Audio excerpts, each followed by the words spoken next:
Start yourself a David journal, a victory journal to capture all the little W's that you have.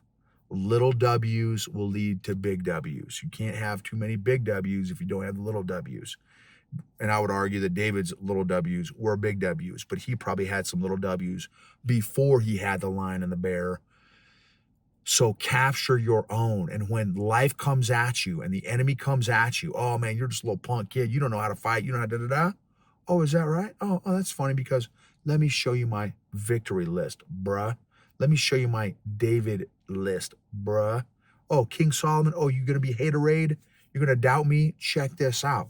I've killed the lion. I've killed the bear between me and God. Dude, we got this. No one can mess with me and my God. No. Me and my God are majority.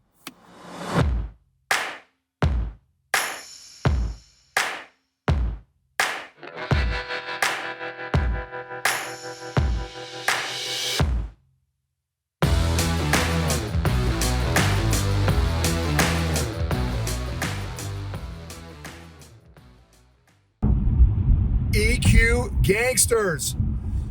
Getting back from my therapy, jiu-jitsu class. It was amazing, y'all. Amazing. Let's see. How do I feel? I feel amazing. I feel significant. I feel encouraged. I feel empowered. I feel confident. I feel thoughtful. I feel mindful. I feel present. I feel consistent. I feel reflective. I feel encouraging. Oh man, so many great emotions coming out of class. There's a great instruction. They did just some quick review and then we did, like an hour and a half maybe of open mat, which is for the non-jiu-jitsu people is where you just you go from opponent to opponent every 5 to 6 minutes, whatever. That's how long the match is, and then it's like a minute break, and then it's the next match, and then another 5 to 6 minutes, then a minute break, and then you go to the next opponent. And I want to share a huge, I don't know, not necessarily a huge victory, but a victory, a W, and I'm trying to get better at recognizing those small victories, those small milestones, since I have about 4 decades of being a PhD and recognizing my failures and shortcomings, and maybe kindergarten, first grade, second grade at recognizing my victories. So I'm trying to get better at that. Big shout out to classicalconversations.com/Gibbons. Really encourage you all to just check it out. They've got some phenomenal skinny resources. I think 2 free downloads at that website, classicalconversations.com/Gibbons. For those you all that would like to just check, just again, no commitments, whatever, but just check out homeschooling and what and how you can make it work for you. classicalconversations.com/Gibbons. Also, big shout out to Lima Charlie Network, a group of active duty and military veteran podcasters and influencers, some phenomenal folks, Lima Charlie Network, and I think you can find them on all the different social media platforms. Okay, so tonight, I love rolling, y'all. I know that's shocking. If you've been following the podcast at all, I absolutely love rolling for so many reasons. It's good for my mind, body, spirit, EQ, my emotions, emotional control. Oh man, I got a couple things to share with you tonight. So there was one guy, never seen him before, kind of lean, I could tell pretty muscular, probably mid to late 20s. And I love rolling with new people and not like anybody that's new at the gym, which means they could be black belts, but if they're new to me, I still like rolling with them just because I like to make people feel welcome and stuff like that, versus like, oh, well, I don't know this new guy. I don't want to, I'm uncomfortable. No. I like to just, hey man, what's up? You want to roll? Because I'm a super safe guy rolling with people. I'm not a wild and crazy guy. I don't go nuts on people. I'm real slow. I'm real methodical. So mostly, I think a lot of people can get they get to get some work in with me because, again, I'm not wild and crazy and stuff. So anyway, so I'm doing my rolls, my normal rolls, which by the way, I got 12 rolls in tonight. Y'all, was so excited. Oh my goodness, it was an amazing night. So 12 rolls in, and this, I want to reach out to this guy, but someone else says, hey, nobody want to roll. So I keep rolling, I roll with whoever, then I get somebody else asking me, hey man, you want to roll? Yeah, absolutely. So I'll roll with them. But I'm still kind of like watching this guy, and while I'm rolling, I'm kind of watching this guy, and he's like beast mode. Like he seems like he's tearing it up with some of these folks. I'm like, wow, okay, this guy, maybe he's a higher belt, but new to our gym. And so I'm like, okay, sweet. And what was fascinating, I saw him roll with a few other folks. I'm like, man, I don't know, like kind of sizing this guy up. I'm like, man, I'm not sure if how I'll do against this guy. Like this guy may like legit ball me up. And what's funny is out of nowhere, man, I started to kind of doubt myself and like, man, Noble, man, this guy, he may jack you up. He may really take it to you. And so as I'm externally processing right now, real time, those y'all watching me, I'm like, processing. Those on the podcast just know I'm processing. But I wonder if it was like my ego trying to protect itself. You know what I mean? From, I don't know, which I'm not a fan of my ego. Yeah, not a lot of stuff, and maybe this is premature. I haven't done a whole lot of study on ego. I've done a little bit more study on pride. Definitely not a fan. And I know there's a different kind of pride, like, hey, take pride in your work. I get all that. But in terms of like being prideful, I am not a fan of, and I don't ever want to be prideful. And I want to be humble. I want to have humility and stuff, and like genuine, not some, self-righteous humility or some religious humility. Oh, I'm humble in Jesus' name. No, because I've seen that too. I genuinely want to be, humility guy. And so I'm not, so because that's my perspective I'm coming from. So I'm like, man, what is my ego? Is my ego trying to protect itself from something? Okay, well, if it was trying to protect itself, what was it trying to protect itself from? From what? From failing? But I don't really, even if and when I get tapped, I still don't even consider that a failure. That's like the process of doing jiu-jitsu. It's like you will get tapped in your jiu-jitsu career. I mean, it's and not just by higher belts, by lower. I mean, there's some lower belts that like here's another story. Well, anyways, let me finish the first one first. So I'm like, no, screw it. I like waited literally 3 or 4 different iterations, matches of like, man, I don't know if I should roll with this guy because he may ball me up. And I'm like, no, my defense, I've been doing defense for literally 5 or 6 years. Like, and rarely is there somebody now that just destroys me. And in fact, the 1 or 2 guys that destroy me, I know, and they're homies of mine. And outside, and not that there's guys outside of that can't destroy me, because I know there are. But anyway, so I'm very confident in my defense, and so I'm like, no, dude. So finally, there was an opportunity where he wasn't rolling, I wasn't rolling. So, hey, bro, you want to roll? And he's like, yeah, man. And I said, hey, dude, up front, and I can tell you've been rolling for a while or wrestling or something, because I've been watching. You've been balling up some dudes. You got some good grappling and stuff. He's like, well, I haven't been doing jiu-jitsu very long, but I have been wrestling a while, and I been pretty decent in my grappling. And so I'm like, sweet, bro, let's go. And so my normal starting position, which throws a lot of people off, is I just lay on my side, which is not very jiu-jitsu like. But as I've said probably 100 times, because of my size, I'm bigger than everybody. Most people, I just go to my side and let them start an offense and work their offense. And then if I can sweep them or whatever, I will. If not, I'll just play defense the whole time and see if I can catch any openings. And wouldn't you know, boom, I should have more confidence in my defense, which creates offense. And normally I'm one of the ways I like to tell my daughter, when I drive, I'm aggressively defensive. I drive aggressively defensive. And so normally, like my military background, infantry officer in the 82nd Airborne Division, right? Aggression is part of infantry, being very aggressive and stuff.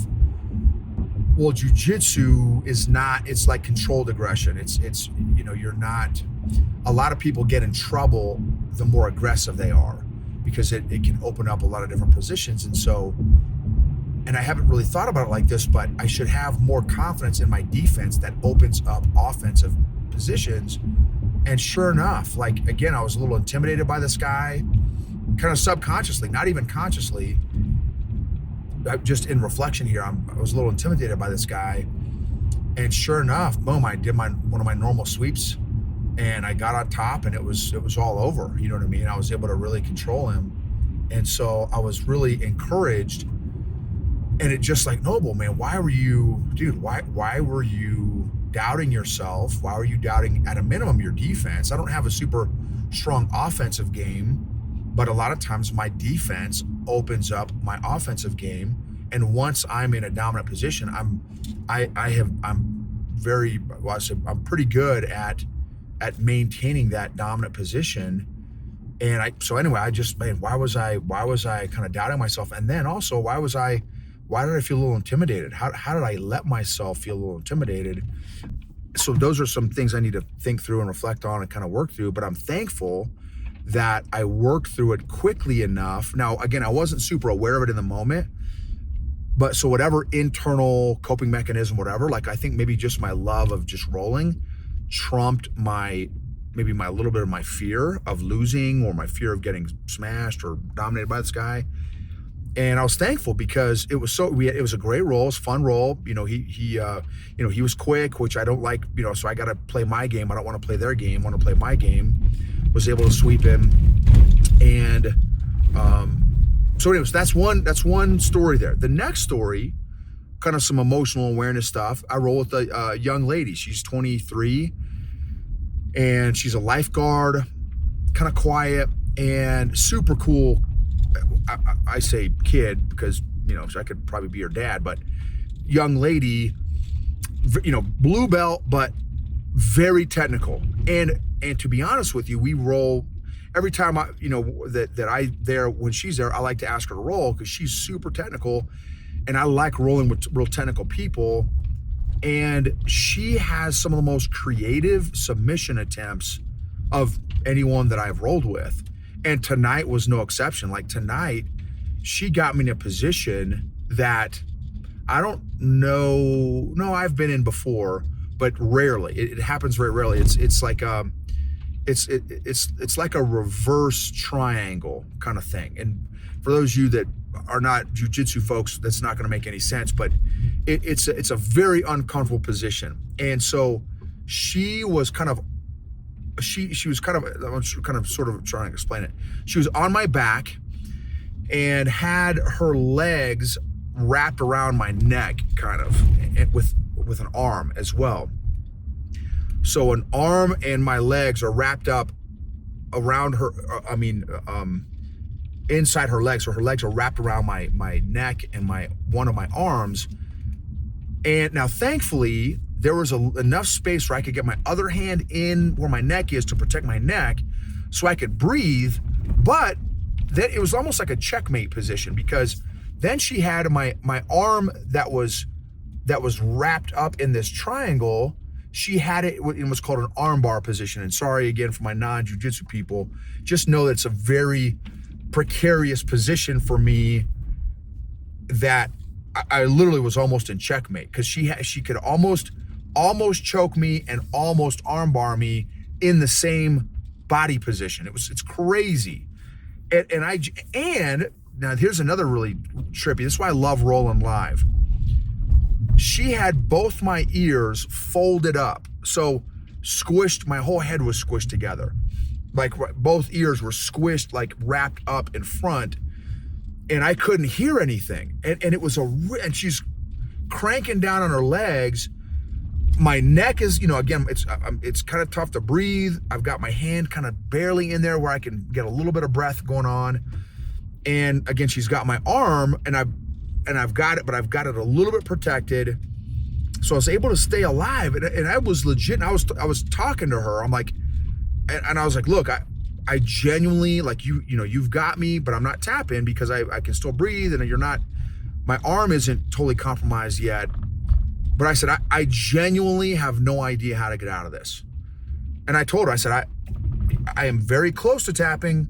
I'm not tapping yet, unless you make an adjustment, which go rock it. So far, I'm able to stay alive. But I'm telling you, the degree of discomfort, and like, I had to control a panic.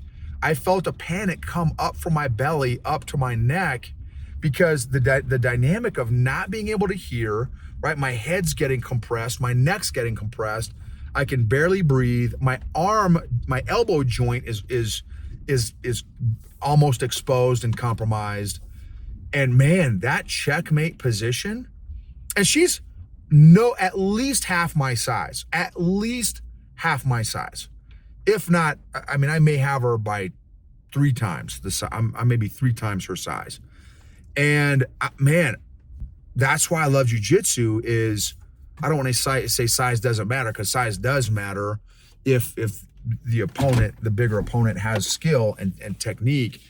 But man, I genuinely had to control my emotions, because I felt some panic come up when she initially locked that in. I'm like, okay, all right, bro, you can still breathe. You still got some air, kind of like breathing through a straw, but I can still breathe a little bit. Just stay calm and see if you can back out of this, roll out of this. But again, you got to be careful, because if I rolled the wrong direction and I give her an even more dominant position for her to adjust her angle of the choke, now I would essentially be putting myself up in for failure. And I'm like, okay, it seems like she's not able to lock down her side anymore. So I'm just going to hang out here and see if I can reverse engineer this choke somehow. And anyway, thankfully, somehow I got out of it, but it was just another opportunity for me to control a potential panic situation for me, and control my emotions, maintain my presence, maintain my state of mind and my mindfulness. And again, with a much, much smaller opponent. So anyway, just want to share a couple of those W's with you all, so that maybe, what are some of your W's that you've had recently? How many W's a day are you noticing? How many emotional wins, emotional victories, where you are feeling yourself getting triggered and you didn't? When you did get triggered and you were able to calm yourself down very quickly. When you went and apologized to somebody genuinely, using the whole RFR method, repentance, forgiveness, restoration, is another great tool. Not just like, hey, my bad, I'm sorry. No, I'm sorry for saying this to you and hurting your feelings, or offending you, or making you feel, incompetent, or whatever, right? Whatever the scenario is, will you forgive me? And then shutting up, waiting for a response. And then the restoration piece is, I will work on being more aware before saying something inappropriate to you, right? So repentance, forgiveness, restoration, RFR is a great tool that we learned parenting, and it's a great just relationship tool in general. So notice your wins, notice your victories, and I think that's just another way to grow your self-awareness, is notice your, and I call it my victory journal, or David journal, from David in the Bible, when he fought big Goliath and King Saul. It's a whole story. That's a whole nother ballgame. I think I've even done a podcast episode on that, and I'll break that down even more at some point down the road. And King, so David's like, hey, he was feeding his older brother, they were in like Delta Force. They were like infantry officer, Delta Force, Israeli dudes, bad to the bone guys, who were all terrified of Goliath, by the way. The whole Israeli army was terrified of one dude. Now, obviously pre-fancy weapons and stuff, but nonetheless, they were all scared of him. which is nuts. And he was talking trash. They were all kind of scared, standing on the other hill. Goliath would come out, talk trash in the morning about God, talk trash about God, talk trash about the Israelis. And then, the Philistine army was behind him on the other hill / ridge line. And he'd come down and talk trash and then go back up.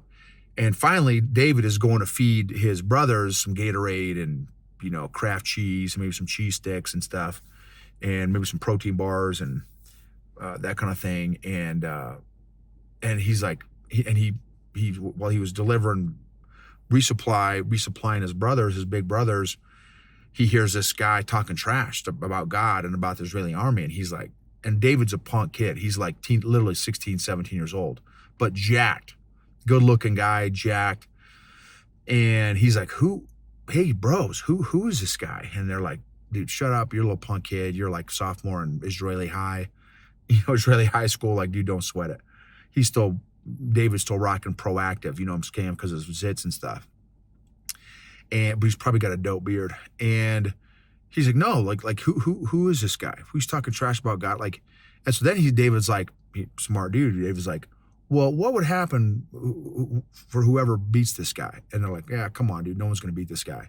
No, seriously, what would happen? He's like, well, the king already said that anyone that takes out Big G, Goliath, he gets all his taxes, no more taxes for the rest of his life, and he gets to marry his hot daughter. I guess the king's daughter was hot, smoking hot. And David literally asked him twice. Maybe it was 3 times. 2 or 3 times David asked him, say that again over. No, for real. No tax for the rest of your life, and you get this smoking hot king daughter. And Dave was like, bro, hold my beer. Or hold my wine. You know what I'm saying? And so boom, David, and so the word, the old telephone game gets down to big King Saul, and King Saul's like, hey, who is someone saying they want to take out Goliath? And go find this guy. Who's this big warrior guy that wants to take out Goliath? And here's this little punk high school kid, rolls up on his little BMX bike, his Israeli BMX bike. And Saul's like, King Saul, remember, this is Potai, president of the Israel. And he's like, dude, what are you doing here? And David's like, bro, I'm a guy that's gonna kill David. And King Saul's like, dude, you are like legit like a junior in high school. You just rolled up on your Israeli BMX bike. What are you talking about, dude? And you know what David said? This is where I got my concept of the David Journal, Victory Journal. What did David say? This guy is 16, 17 years old. Did he say, oh man, you're right, dude, I failed so much, I'm weak sauce, this guy's got bigger muscles than me? No. Did he list off his list of failures, his laundry list of failures? No.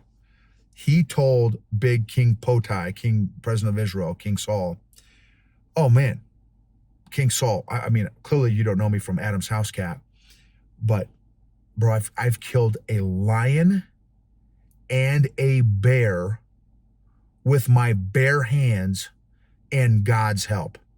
So between me and God, dude, this guy is nothing. Now, I don't know, he probably told him, look, King Saul, I don't know how many YouTube videos you've seen lately, bro, of lions and bears.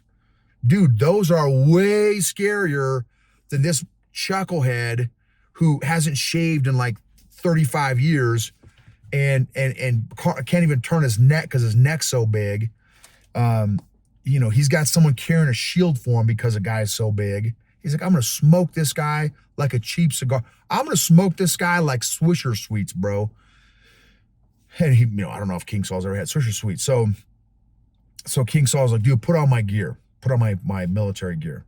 David tries to put it on. He couldn't even walk a step, bro, because it's so heavy. It's this big, heavy, awkward chainmail, all stuff. David's like, I don't need your stuff. And so check this out. So then Big David says, I told you more of the story than I thought I was going to, but it's a super dope story. So check this out. So Ranger David, 16, 17 years old, junior high school, runs, y'all, runs. Read it yourself. It's like 1 Samuel 15, 16, or 17. Somewhere in those 3 chapters. I don't remember exactly, so go check me out. 1 Samuel 15, 16, or 17. And David runs towards Goliath. He's probably, I don't know, a few hundred, I don't know, maybe quarter mile. I don't know how far off, but a little ways off. But he starts taking off running, dude. Picks up on his, while he's sprinting towards this guy, picks up 5 smooth stones.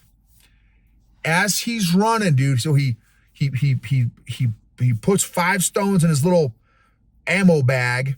He pulls out one, locks and loads 1 smooth stone in his ninja AK-40 slingshot, not 47 because this is 40, AK-40 slingshot, dude.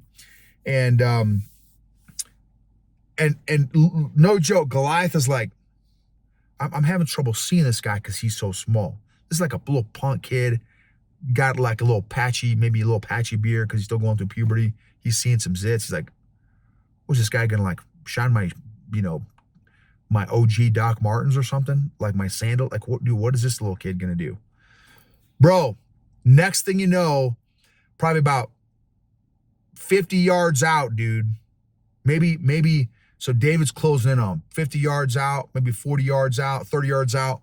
Bro, and old Sniper David, dude. Sniper David is getting his old AK-40 slingshot zipping.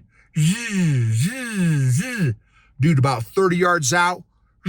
Sniper David, bro. Let's go. Pulls that trigger on the AK-40 slingshot, dude. No joke, like a laser beam. He didn't have a red dot yet. He didn't have the little red dot scope yet. Boom, 30 yards out, dude. Right in the middle between the eyeballs, bro. In the forehead, in the middle. And guess what? It was like the Nest T plunge. I know you young kids don't have no idea what that is. Just Google Nest T plunge. And you just see this guy, he got hit right between the dome and the nugget, right in the nugget. Boom, just did a it was like slow-mo face plant. Boom. And then the rest was history. It's bad. The rest of the story is bad to the bone too. All that to say, start yourself a David journal, a victory journal to capture all the little W's that you have. Little W's will lead to big W's. You can't have too many big W's if you don't have the little W's. And I would argue that David's little W's were big W's, but he probably had some little W's before he had the lion and the bear. So capture your own. And when life comes at you and the enemy comes at you, oh man, you're just a little punk kid. You don't know how to fight. You don't know how to da-da-da. Oh, is that right? Oh, that's funny because let me show you my victory list, bruh. Let me show you my David list, bruh. Oh, King Solomon. Oh, you're going to be haterade? You're going to doubt me? Check this out. I've killed the lion. I've killed the bear between me and God. Dude, we got this. No one can mess with me and my God. No. Me and my God are majority. Thank you all so much for listening. Please take 15, 20 seconds to rate, review, subscribe, share if there's a particular episode that you feel has really encouraged you. Please share it with a friend, family, coworker, colleague. And thank you for letting me be part of your journey. Emotionally healthy people help heal other people emotionally. Emotionally healthy leaders create emotionally healthy cultures and organizations, which lead to optimized, maximized outcomes, results, performance, and engagement.